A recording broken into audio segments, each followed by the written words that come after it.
Yo ladies and gentlemen, twongeye kubahereza ikaze ku muyoboro wanyu wa Empire TV. Jo bagezaho aya makuru wanyita Niyibizi Eric aka Izalo 250. Ndi umunyamakuru wa Empire TV. Turacyari kugana ku musore wanyu yampano. Noneho turacyari kugana ku musore wanyu yampano. Noneho abantu nizeraga nabo batangiye kuja barantengwa, basigaye barakora ibintu bitari byiza. Umuntu ho bita buri kantu na buri nguni, nabona yenze ngo afite mindset iri hejuru, ariko nabo ndi kubona atari byo natekerezaga atari byo. Nabo ni abahanzi, nabo barabizi.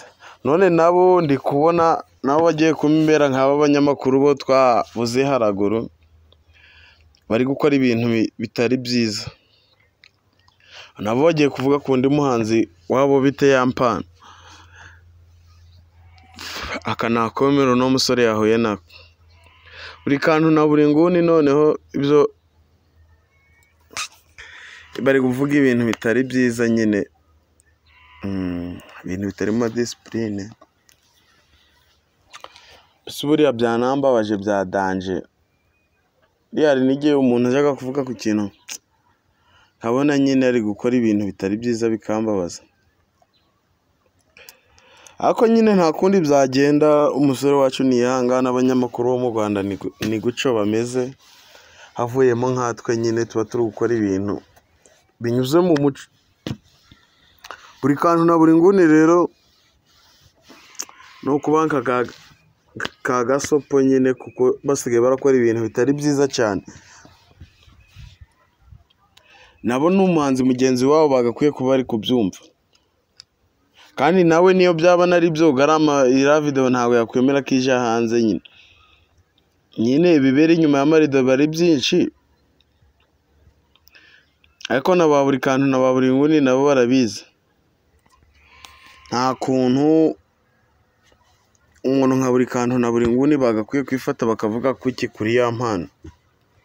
Nyine nabo turabizi bari gushaka umugati, ariko niyo bakamuvuzeho bakavuze ibintu bizima nyine bitari biba bipfuye. Arega mani ko gusenya izina ry'umuntu nabyo ntago aba ari sawa. Umuntu aba yaravunitse ariko yubaka kurikiniraho ntago aba ari sawa. Buri kantu rero na buri nguni mwisubireho, ni nka gasopo umuntu yari ari kubaha nyine.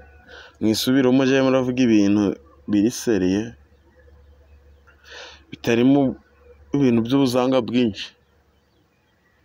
Ko nyine yego pe nanjye ndabakurikirana, ariko musigaye murakora ubuzanga cyane pe.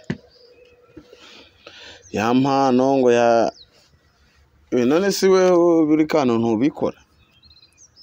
Byari ibitangaza birimo, niyo byaba ari byo kuba babikora, ibyo nta byadanje birimo nyine.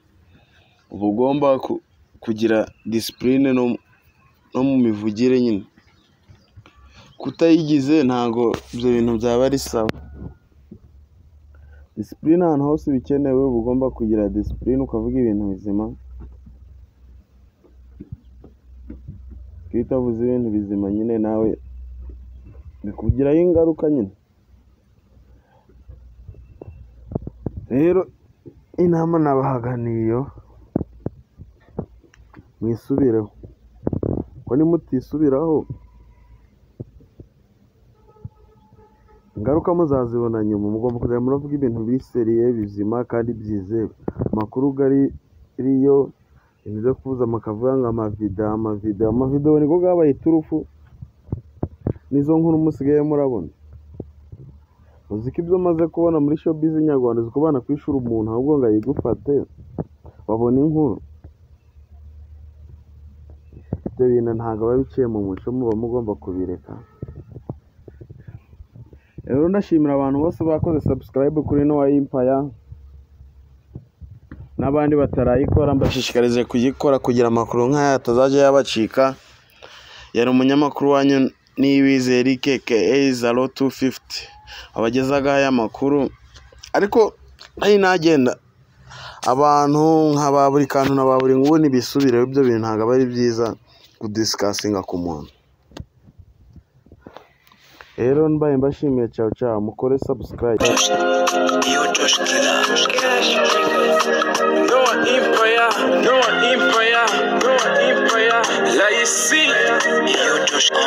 Uri nk'amazi mu butayu, wambereye isoko mvomomo ibyishimo byanjye.